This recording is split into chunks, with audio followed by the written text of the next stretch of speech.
ही संकल्पना देवाभाऊंच्या मनात जी आहे ती जसं आपले कुटुंब चालवणं खऱ्या अर्थाने त्या घरातली माऊली सांभाळते, त्याच पद्धतीने आपलं घर आणि घरानंतर आपल्या येतो तो शेतीचा पाठ, शेती जी खऱ्या अर्थाने सांभाळते अशी माझी कष्टकरी शेतकरी माऊली जी खऱ्या अर्थाने शेतामध्ये जाऊन स्वतः राबते.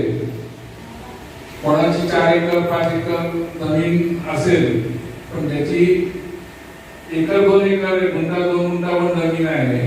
सर्वांमध्ये काम करायला आज माणसाचा जो तुटवडा आहे तो जो भरून काढतो आणि खऱ्या अर्थाने आपल्या घरावर जसं प्रेम करतात तसं आपल्या शेतावर प्रेम करणारे, आपल्या संपूर्ण वावरावर प्रेम करणारी माझी माऊली, तिला सन्मान मिळावा.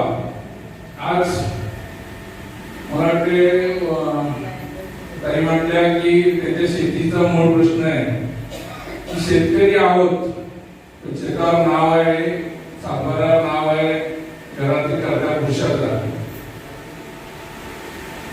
देवाभाऊंनी खरी संकल्पना आणली की जी माऊली शेतामध्ये कष्ट करते ती खरी शेतकरी. पहिला हक्क त्या माऊलीचा.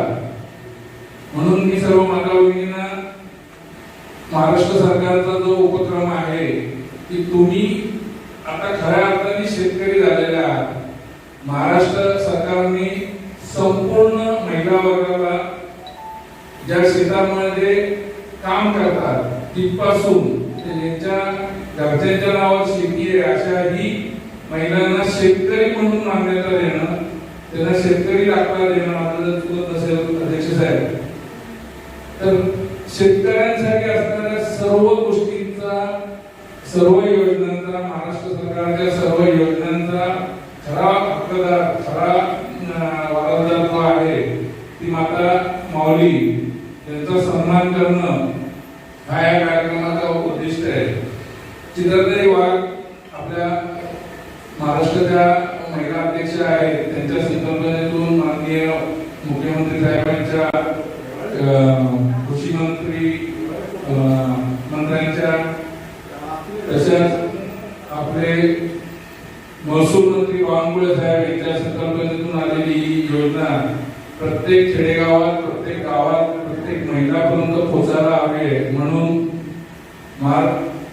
भारतीय जनता पार्टीने महाराष्ट्रामध्ये संपूर्ण किसान मोर्चाच्या मार्फत या संकल्पनेचा गावोगाव प्रचार आणि प्रसार व्हायला पाहिजे. या योजना खऱ्या अर्थाने गावात महिलांपर्यंत. आता आमच्या भागात थोडा शहरीकरण आहे, त्याच्यामुळे एवढा महिलांचा आणि याचा चालू. आता तुमच्याकडे थोडा स्कोप आहे शेतीला, आणि शेती नसेल काही नाही. प्रत्येक इथल्या कारखानदारी असेल, व्यापारी लोकांना असं वाटतं की नोकरी व्यापारी सर्व आहे, पण 2020 साली शेती काय असतं हे बऱ्याच लोकांना आठवून दिलेलं आहे. का शेतीशिवाय पर्याय नाही, का पैशाने माणूस काय खाऊ शकत नाही. प्रत्येकाला असं वाटतं